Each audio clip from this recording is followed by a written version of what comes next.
Hey, welcome back to the next thing. So, Yomo, this is the Year of Magical Learning podcast. So, today we are doing the same book we did on Thursday last week. So, today we're doing part two of five of this book. I think I haven't read this book yet, but Chris seems to like it. So, the book is Think Like a Monk, Train Your Mind for Peace and Purpose Every Day by Jay Shetty, part two of five. Yeah, no, I really like this one. I think I'd squeeze all the juice out of this one that I can squeeze out of it for sure. But yeah, no, this book is about a guy his name's Jay. He studied to become a Buddhist monk for like 4 years, 5 years, something like that. And he loved being a monk, but he didn't like living in a monastery. He just didn't feel like it was the place he wanted to So, he practice didn't want his to be a monk. monk.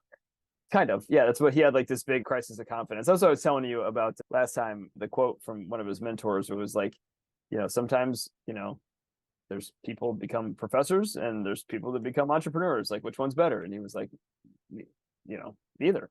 And he was like, yeah, that's true. Like, go be an entrepreneur. Take your monkness and go be an monk entrepreneur.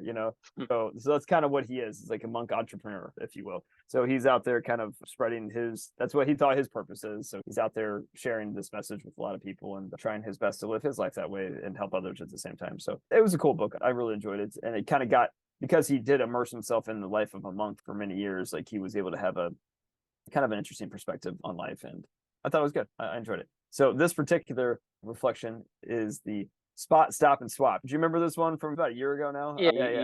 You me a lot. Yeah, right. No, I did this as a monthly challenge, if you remember, right? So this was about the time that I was reading this book when my wife was launching their Startup?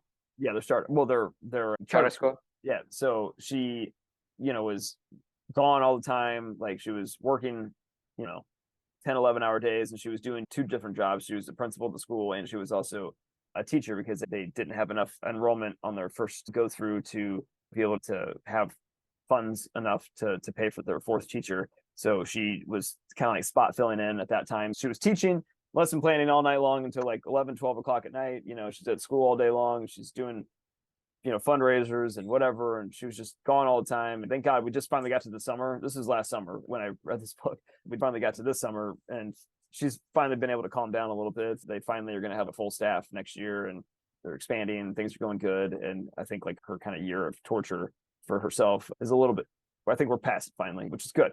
But that doesn't change how I was feeling at this time last year. I'm definitely not an angel. I try my best to be the person that I say I want to be and to honor my daughter's life and to live my values with her and living for two and all the things we've talked about. I try my best, right? But I'm certainly no angel. I do a lot of stupid shit still, and a lot of things I still have to work on and get better at. One of those things is I can get really, really, really bitchy, and like when I'm not comfortable or when I'm not, in my flow state, I guess, if you will, I'm not one of those people that just kind of chokes it down and doesn't say anything. It's like when I'm not feeling it, I definitely will express my frustration. And sometimes it doesn't make the situation better. As a matter of fact, it usually makes the situation worse. Almost 99% of the time. It's like one of those upward spirals versus downward spirals, right? When my negativity kind of kicks in, it can just, it can be a downward spiral real fast and take everybody down around me. Like and it's not fun to be around me. I know it's not when I'm in those kind of moods. And I've noticed a lot, especially with my wife, at this time during when I wrote this was, we've talked about this before. She's not the cleanest person. So like it's whenever I would come across just random piles of clothes just thrown around our room, or just other random shit that she just leaves all over the house all the time that I'm constantly cleaning up after or whatever. It was in those moments when I was reading this book and I was like, man, I could just tell the anger oozing out of me. I'm like, I'm doing all this shit for her right now. I'm trying my best to be a good husband, father, whatever, do all the other stuff for my children that I do. And anyway, I could feel myself just getting angrier and angrier and angrier. So I decided to make this monthly challenge after I read this book, which is something that Jay recommended that he does. It's called Spot, Stop, and Swap. This is his methodology to retrain your elephant, basically, and to systematically spot when you're doing something you don't want to be doing, stop it, have your rider pop in there and be like, okay, cut this shit off, right? And then swap out those negative thoughts for something positive, outlooks on life. So I thought, hey, I feel like I could be a better husband and stop being negative to my wife. And I decided to do this challenge, the Spot, Stop, and Swap challenge. Every time that I wanted to get mad at her and complain about something or go down my little shit spiral, I did it every single day. I would spot the thought, I would stop it, And then I would swap it out. And I promised her, I actually told my wife about this after I read this book and I was doing this challenge. This is my challenge. You are my challenge for the month, is to, instead of me just automatically doing what I normally do, I'm going to try to do this. And she was like, oh, this is the best challenge ever. She was like, I'm happy to be your accountability buddy for this one. So whenever I would start to get bitchy about something, she could tell me, hey, not doing your challenge for the month. And it was actually really funny, honestly. I enjoyed it and I got through it. And I think I learned a few lessons along the way. We're predispositioned to look for the negatives in life a lot. It's how we survive, right? We got to always be on the lookout for things to bitch about, but sometimes you don't need a bitch. Sometimes it's okay to just move on and keep the upward spiral going on, in life, and it brings everybody up around you versus bringing everybody down around you. I've noticed this so many times. Whenever I'm in a shit mood, my wife is in a shit mood. Whenever I'm happy, feeling good, positive energy, I can tell my partner's happy, having good, positive energy, and they're playing better, and I'm playing better, right? But whenever I'm get frustrated, get a little pissed at myself, or start getting into my own head, in a singles match, it's fine because I can try to talk myself out of it. But when you have a partner with you, or in a doubles match, like your energy you give off to other people, it matters. So for me, this was what I was trying to do in this challenge, and it was interesting. It was a fun little way for me to remember how to spot my negative thoughts and swap it out for something else, and to have my writer interject on some stuff where my elephant was doing stuff that I didn't want it to do. So are you still doing this? No. I mean, Why I not? should. After this, I should, because this is why I needed a reminder. That was why we do this stuff. I forgot my So elephant just went and did my elephant stuff again. so it didn't stick. I do What, remember it, obviously. Like, I mean, why do you think this didn't stick?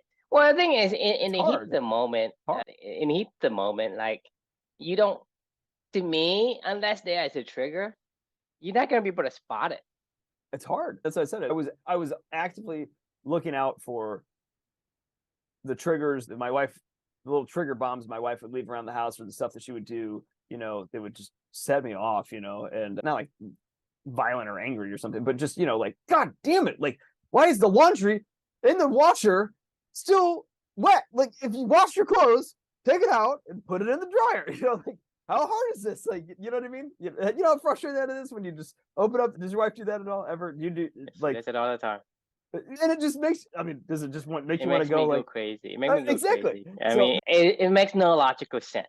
And so to me, I mean, don't wash it if you're not gonna dry it. right. This is the crap that I'm talking about. That I had to go, all right, Chris, there's some clothes in there. Put them in the dryer yourself. I'm glad that we have enough money in this life to have clothes and a washer in a house and Well, I whatever. think there's certain things that this concept can work for, but certain things are not. Something needs to be fixed versus band-aid. Because you think about it, let's say you do that, right? Your clothes are going to get ruined because it gets soaked and then bacteria grows on it or whatever, and it smells Gross. weird, right?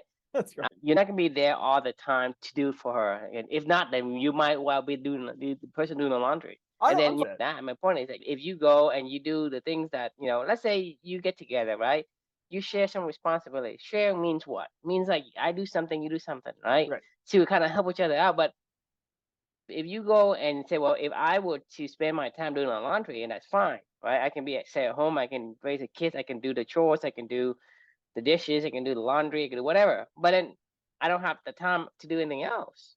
Right. I mean, you can't expect me to go work for 8 hours and then also do all these things, besides doing the other stuff that you say, well, that's my point. My point isn't that. My point is that there is certain things that you have to fix from the root cause, the cause of the reason why. Because the thing is, yeah, you say, well, it's not a big deal. It is a big deal if you let it continue to go out of spiral. Because you have to say, look, there are certain things that must be maintained. If you don't maintain it, it's gonna collapse. Like you put boxes in storage. What happens to the stuff in storage?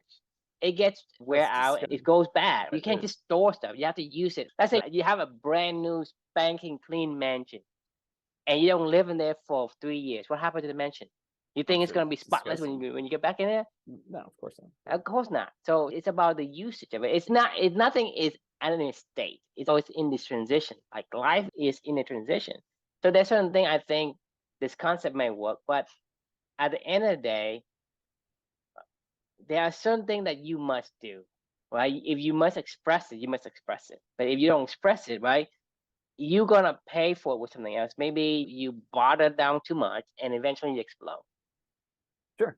right? Because yeah, you can swap some stuff, but not everything. Yeah, no, I don't know. I I don't agree. know. So for me, I think it's a good thought, but I don't think unless it catches on, and this is something that hey, yeah, I can align with it right away, and I can keep it going. Do that. If you don't have the reason to, it is going to be difficult. Just like I told you before, when I tried to quit caffeine in my late 20s and early 30s, it did not work. It was a miserable existence, Right. right? But until I read the book and I understand it and I knew the reason why to do that, it's like I never thought about it. I never thought about like, oh, I'm gonna have caffeine today. Oh, I miss caffeine. Anything. It's like for whatever reason, it just makes sense. When Right. it catches on, it catches on. When it doesn't catch on, it doesn't catch on. You cannot force it.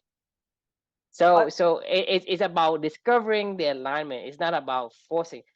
I give you credit for trying it. If you tried it and you find it thrilling and it works and it catches on, great. You have found your right. alignment. Right. If you don't, move on to the next thing. Don't worry about I it. agree. So my challenge last month was no social media at all. I gave myself Sundays to go Did it say work? happy birthday. It was easy. Like, I mean, it was, as a matter of fact, I re-downloaded it on like the second or whatever, and I found myself the past couple mornings waking up and I was on Facebook sitting in my bed. I was like, what am I doing? I don't even care about this stuff. So I just deleted it off my phone again. Now I'm just gonna, whenever I want to look at it, I'll download Facebook, spend 5 minutes and delete it I again. have Just like, Facebook, I have LinkedIn, I have Snapchat, I have Twitter, I have everything. right. I don't use it. And It's honestly, you right. shouldn't. Like, It's right there. But if you align, you align. If you don't align, you don't align. So yeah, don't force yourself. There are certain things that you like, right? And it's not really a reason why you like it specifically, because there may be something that is a similar, behaves and acts like it, but it's not good for you. For example, right. let's say we're talking about like avocados and dates, right? Some things are actually good for you that you want, and it's something you want, but it's not good for you. So you can say, well, this particular thing, whatever that is, may give me like a 99% or 95% of all I want, and I think that's what I want. But it's not 100% because there's certain things that is bad for you. Like maybe an apple, but there's something in the core that's rotten. Right? An Right. apple is still tastes delicious until you eat the rotten core. And so what I'm saying is there's certain things that you say, well, if you find something that aligns with you perfectly, it's gonna be both good and good for you. Yeah. Versus, hey, that's a trade-off. Just like you say, hey, you like potato chips. Do you like potato chip because of the combination of salt and something else? Maybe you're addicted to the crunchiness. Maybe it's not the potato itself, right? It's So I'm salt. saying is It's salt. Like, I mean, I salt, love right? salt. I So love salt. it's not bad for you. Right. It's like I'm saying is because you ate potato chips and you love eating potato chips, not because it's potato chip itself, but maybe 90% of the stuff that makes up potato chip, like salt and crunchiness or something Right. else, or blah blah. Right. So if you say, well, if this thing is 95%, what can give me Well, I do love 100%? potatoes. I love the salt with the potatoes. Or is it the salt and the I think texture or whatever? it's I love Well, French fries. I love, I'm just giving you the characteristics of no, things yeah, inside of that, and I'm yeah, saying is there's certain things you may be able to find that even a better replacement for potato chips. It's actually good for you versus potato right, chip. It tastes good for you, but it's bad for you, right? right. So there may be something that is actually tastes good, like potato chips, but it's also good for you. Right. Maybe Kale chips. rice chips or whatever. I don't care. I'm just saying, yeah, I'm not saying it's common. Right, These things are uncommon, but they do exist. right. So the finding alignment, I think, is the lesson that I take away from this reflection is that you finding the alignment. If you find the alignment, right, the things is going to be, it's going to be pretty good for you. I mean, the thing Yeah. is, you are who you are because somebody may not like your mug, right? So you say, hey, people don't like my mug. Oh, I should change my mug. Think about it. It doesn't make sense. Right. So swap, stop, spot it, stop, and then change my face. Change Right. my mug because my mug isn't likable. Well, in that scenario, that's absurd, right? Well, right. But so here's the thing, though. Like, I agree with what you're saying. Oftentimes, I let my elephant just be my elephant, and sometimes it needs a little slap in the face. Right, because we've been trained without our consciousness for so long. Because when we were born, our writer isn't intelligent enough to to teach and condition and train the elephant. So the elephant learns by what it sees, and what it sees in society is not always good. To be honest, most of them is not good. We're Right. not trained properly. I mean, This is why the elephant does dumb things. This is because it does dumb things. It does something because you train it to do dumb things. So I say, well, you told me to do this, so I do it. It is your logic that is not correct in the time when you're training the elephant. So the elephant just does what you're training to do. right. Well, now I'm 38 years old and my elephant does what my elephant does, so like it's hard to like like the point of what we're doing and the journeys that we're both on together isn't just to say, a beaver must dam, and like it is what it is, right? It's Well, that's just what I'm saying. Is the the thing is, if an elephant does something and you say, "Hey, don't do that, don't do this," right? To me, this is what we're trying to do. Say, "Hey, don't you whip the elephant? Don't do it." So right. what I'm advocating is, instead of telling an elephant not to do something, tell an elephant to do the thing that wants to do. I agree, and I do, like, but there are still times during the day, like I can't always do everything that I want to do, like, meaningful work wise. The stuff that you're talking about of like, yes, like when a beaver must dam and you're doing that perfect alignment, thing that you're talking about, like, yeah, get out of the way, like just let it do what it does.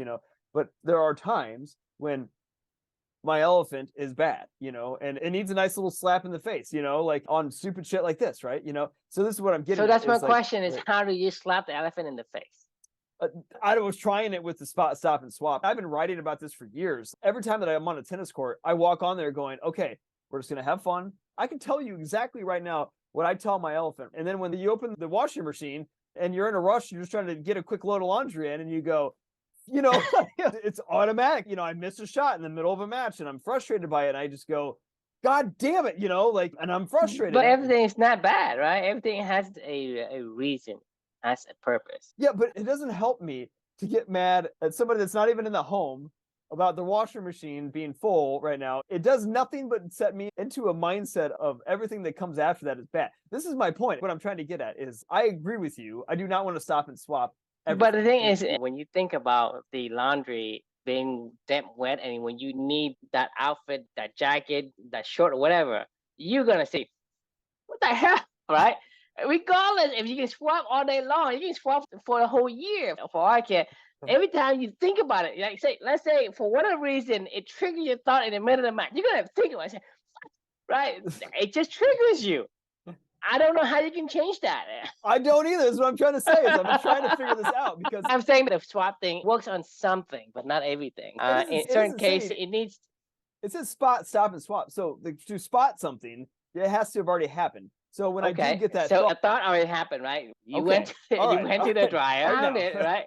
You're in it. You found it. It's wet, and you need a fucking pair of shirts or jeans or whatever to go somewhere, and it's wet and it smells bad, right? Okay, she swap. Maybe she's busy. She didn't need to. Okay, take that. Go to tennis, and then you think about them. I have other clothes. Like it's fine. I'll just put her. I'll put her clothes in the dryer, or whatever, and then I'll come back in a couple hours, and like it only. And then later on, if it triggers the thought again, you can say. Right. I'm not saying I can't make myself not think about, like negative things, right? Like that's not what the point of this is. It's to allow it to happen, but then not let it continue on into other aspects of my life, right? Like, cause like, I could have been singing, Mr. Sunshine on my goddamn shoulder, whistling like a little bluebird with me running down the stairs, holding this basket. And then, then I'm screaming, but like I was happy as a clam walking down the stairs. Now I'm frustrated. I'm going back upstairs and I'm still pissed off. And I'm like, God, that just took me an extra 10 minutes. I'm going to be late. I got to get in my car, blah, blah, blah. And when I get home later on, or when I get to wherever I'm going, I'm frustrated. But my point is, it's the compound effect. I think it does have its place, but at the end of the day, it's still a life hack. I don't know about that one. So I think, like I say, I don't know the solution, but I think there gotta be a better solution to get us out of that little trap we're in. Because the negativity is, I agree, it's not good for us. Right. But at the same time, it doesn't solve the issue. No, So that's, in that my case, wife shouldn't leave her clothes in the washer. I mean, like that's the truth. I mean, who cares? At the end of the day, who cares? but you But I do. do. It's you can't finish your laundry. You know, I mean, that's stupid. Like that should be fixed. You know, I mean, I think everybody that has to ever cohabitate with somebody would agree. That's dumb. You can't leave your shit in the washer. Like somebody else shouldn't stumble upon, you know. I mean, this is why I don't do multitask. Because if I start laundry, I finish the laundry. I mean, I'm kind of with you, man. Like Right. if I'm doing my laundry, I So want people done. Yeah. say you messed up so many things. Right. You're not very good at it. You're not finishing any task. This is the reason why they leave it in the middle. It's not because they wanted to, because they're distracted. It is. It's up. I And mean, well, she does this all the time. She'll pick up like a toy for my son, which I'm glad she picked up the toy, but then she just drops it put off somewhere else. to somewhere else, and I'm like, She and then puts I somewhere have else. to She's like, it's not in the proper place. Like sometimes she puts stuff in the fridge. Sometimes she put she will take one toy and she goes to the kitchen and put the toy on the kitchen table, right? And It's you're like, well, that's not where it's supposed to go. exactly, just leave it where it is and make him You're just clean it up. wasting effort. I know, right? So this is the stuff that I'm talking about, though. Is like, I really would love to work on this for like, especially in my tennis game and my pickleball, in like any competitive endeavors, because it does have a negative effect on me. As much as I want to say it either fires me up or get a little, I mean, look, don't get me wrong, it gets my blood flowing, right? When you get frustrated or negative, But isn't that a good thing? I used to tell myself this is a good thing, but the more that I've gone down the road of it's like sugar, right? With like incendiary, it does light a fire in you, but that fire doesn't last. It's not sustainable. It burns your whole face out. Exactly. And don't get me wrong, like you might have like a quick boost of energy, Something with caffeine, it just constrains you. I mean, yes, it gives you a boost, but it constrains you for the rest of the day. Exactly. So that's what I'm kind of getting at with like, especially when I'm playing like a competitive endeavor. Yeah, it might give me a quick boost, but ultimately, I think it in the net is negative. It's negative, right? And it's hard to get out of that downward spiral. Yeah, trap. Right? I call it a trap because you get into a negative trap. And exactly. I agree with you. It's something I don't want to be in either. But for me, it's like I don't know of a solution how to get out of that trap.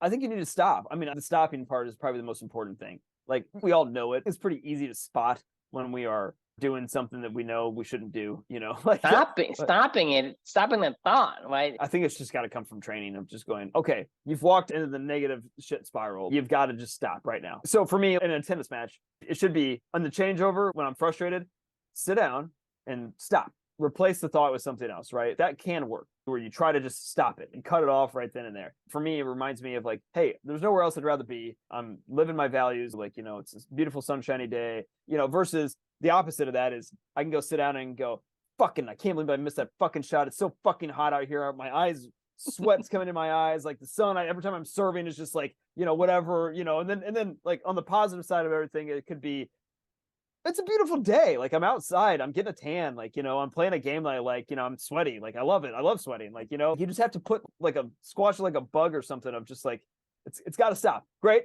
Thank you for coming and saying hi, but like get the fuck out. So it is hard though. I mean, it's really hard. I think that just comes from a lot of training of recognizing when you can't stop the emotion from happening. Like I'm never going to like, you know, hit a bad shot and go, yay, you know, like I mean, like that's never gonna happen, right? You know, like because you'd be weird. You'd be really weird. Like I'm never gonna open up the washer machine and see a load of laundry in there and go, that's exactly what I wanted, you know.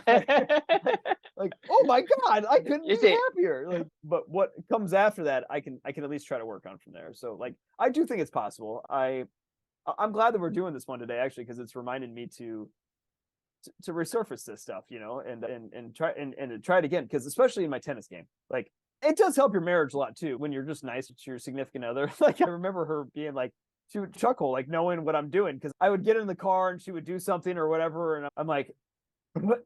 And then I would look at her and I'm like, I love you, you know. She said, you're weird. No, I think she enjoyed it, honestly. She was like, oh thank God, because she hates it when I get negative with her. Like, and to be fair, I would hate it if somebody was being negative to me too. Like if every time that I jumped onto this call and you're like, oh great, here it goes again, you know, all right, you know, like here comes True with his negativity train, you know. That's the thing. To me, if I bring the negativity, then you need to cut ties. It's like, True. why are you enduring something you shouldn't endure? That's a good point. Well, I mean, that's something you got to ask your wife, if that's the case. Like, I mean, you'd have to ask my wife. I would say that's the case. I don't know. I'm not always like that. I am still the smiley, happy, I nice mean, the person thing too. is, at the end of the day, it's a net positive. That's why you still together.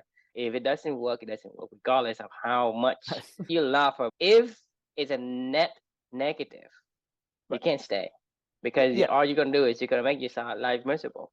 If I, you I mean, don't I agree. like Yeah. you don't like my negativity, then it's not meaningful relationship. You're just wasting your time. I mean, why are you taking the shit from me so that you can say, "Hey, I endured that shit from that shitty character over the other side of the screen." Right. What's the bragging rights there? Nothing. I mean, you're right. It's I can take the shittiest of all the shit. right. That's something appealing to you, and if it is, then maybe. But to me, there's no meaningful relationship if that's the case. Yeah. I mean, I totally agree. So the thing is, I am who I am. You really can't change me, and even if I want to change myself, I still can't. You're right. I can't change. You can't change yourself either if you have learned Right. the wrong way. Yes, you can change back to the way you're supposed to be, but if you are naturally this outgoing, fun-loving, get into trouble person, you will do that, and because that makes you feel alive, Right. you will do that. You cannot change your nature. Right. I can't not be Loki, or a If you're raccoon. Loki, Right. you have to be Right. Loki. I mean, you cannot be Loki and pretend to be But but Thor. but It Loki doesn't but last. but Loki cannot be a Lo- totally dick all the time. I'm saying is Loki became Thor for a short while, right? Remember the I, last. well, I mean, It didn't. yeah. I mean, that's torture. He didn't get to do what he wants to do. Like he has to restrain Right. himself every time to be because he turned into Thor and he's Right. trying to be Thor. It sucks. I mean, yeah, it's a lot of willpower. I mean, it takes a lot of willpower. Sucks Right. if you don't get to be who you are. So like I said, you can't change who I am, because even if I have some kind of incentive, hey, pay me some money, but eventually that's gonna run out, and I'm gonna Right. go back to being the dickhead that you know.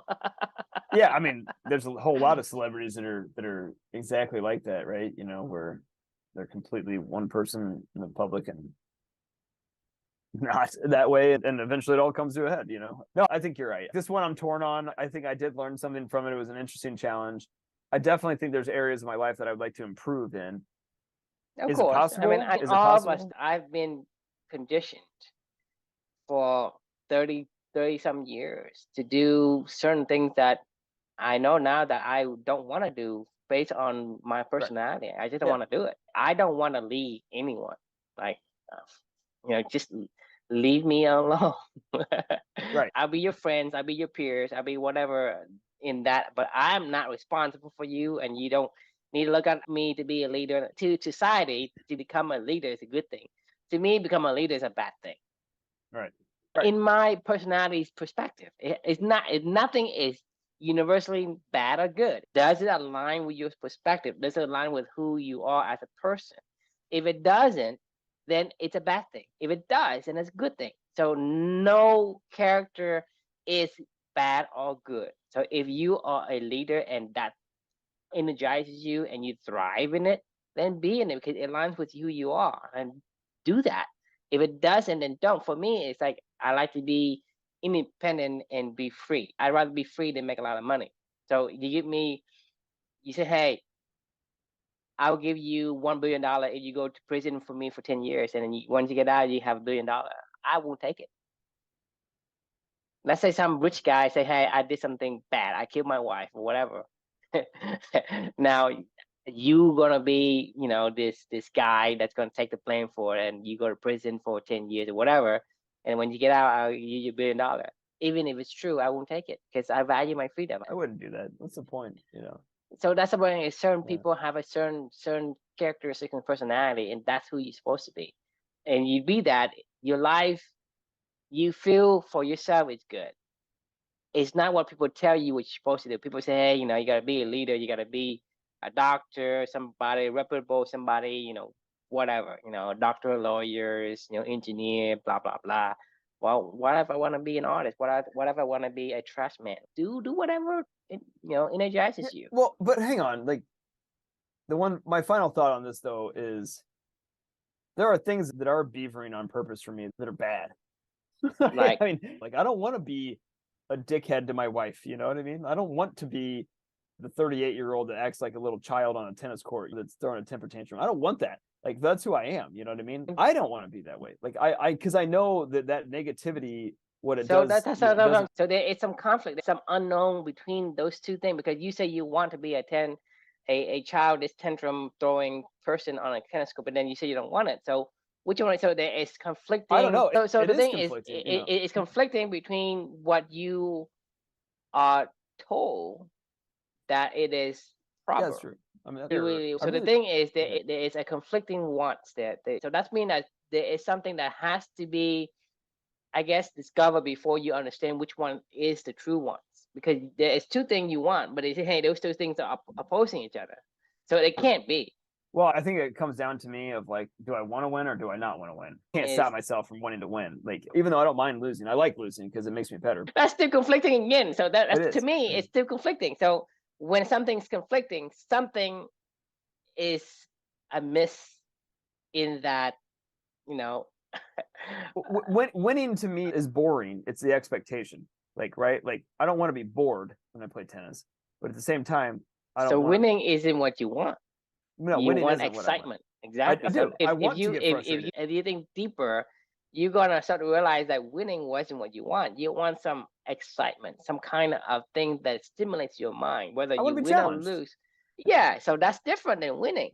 So when you say you winning, you thought you want to win, but it wasn't really what you want. See, that's what I'm saying is, as whenever you have something conflicting, one other thing is a thought of one thing versus a real want. Right. Right. And so eventually, if you continue to uncover the veils onto this unknown, eventually you're going to find the root to true wants and just be that. I'll have to go think about this one because I mean, this is what to... life is about. Life is because the thing is, life isn't about, hey, I have everything, I know all of me. Because if you do, then to me, you don't want to live anymore because there's nothing for you to discover. Right. We as a human being, that I truly believe, and I'm like really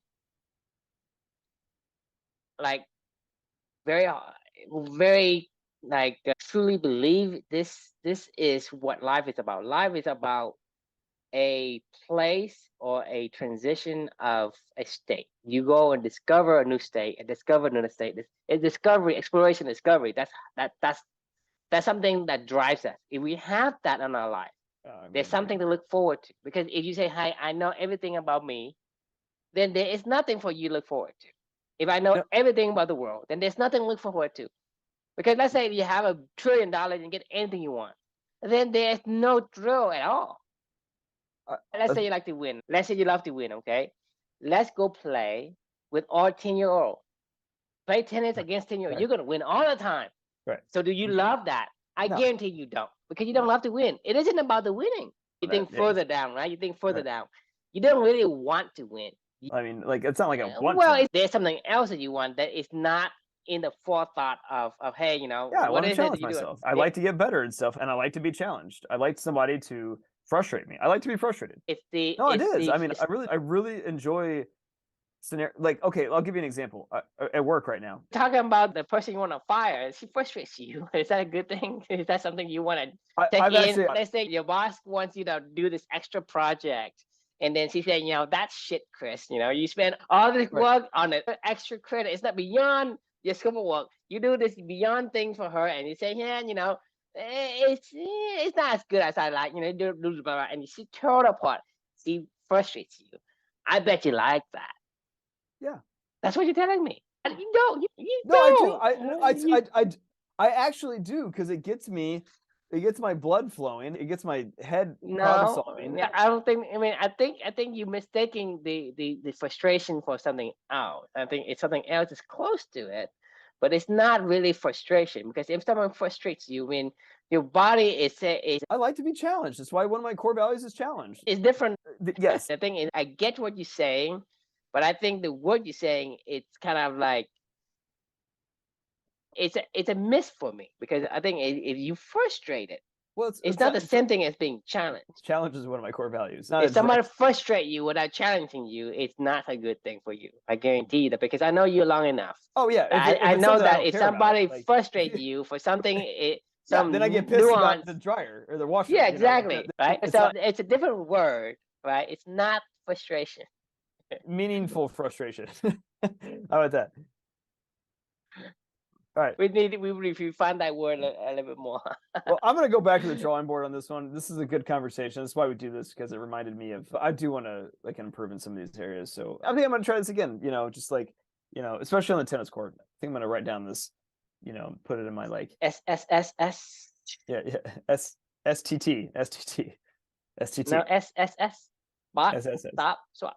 SS. There you go. Triple S. I gotta get an acronym or something like that, All right, I'll try it. I'll try it next time. I have a tennis match tomorrow night, and I'm playing against somebody that is a frustrating, it's a meaningful frustration. He is somebody that I struggle with, and I cannot figure out how to beat him. And I know I'm going to get frustrated, so I'm going to. Well, just tell yourself, hey, you're fortunate to play an opponent such as him, because if you play a 10-year-old boy, right? It's like, okay, I beat him.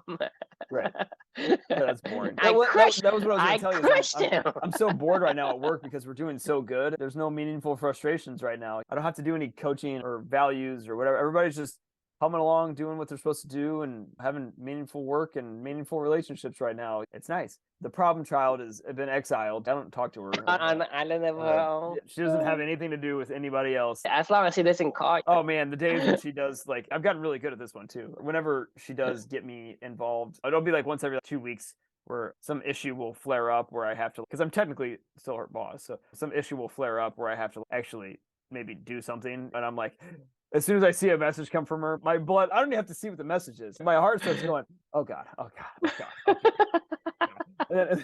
And I click on it. I'm like, oh no. And I'm like, I'm done. I just forward it to the guy that wants her to, and I'm just like, hey, you need to deal with this. Let me know if you need something. And then I just go back to doing what I'm doing. I've gotten really good at stopping and swapping that thought, because I'm like, this has nothing to do with my meaningful work. So stop and ignore. Yeah, ignore. That is my swap. Is just pretend it didn't happen. Nope. Not doing it. Yeah. I've gotten good at that one though. That one I've gotten really good at. That has stuck for sure. Yeah, we'll see it. Well, I'll let you know tomorrow night after my tennis match. How it goes. Okay. All right. Any final thoughts for the night? Yeah. What's the question? Do you want to take the stop and swap challenge with me? Probably not. Do it with your wife, man, and tell her about it and see what she thinks. I don't know. You should keep doing it. Hey, it works as long as you're happy. Any final thoughts? Yeah, I mean, it's find the real ones, right? Versus the thing you thought you want. I think that's something sometimes, it's the challenge, and that we didn't understand really the reason for our actions, because we have been conditioned for so long that we think this is what we want.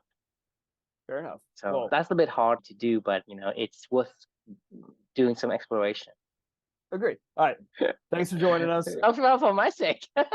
Because I wanted to share on these, and that's the whole point of these things. But no, I'm going to do the responsible thing tonight. I'm going to go to bed. So, okay. All right. Thanks for joining, and we will see you all tomorrow night. Yeah, we'll do part 5 tomorrow. See ya.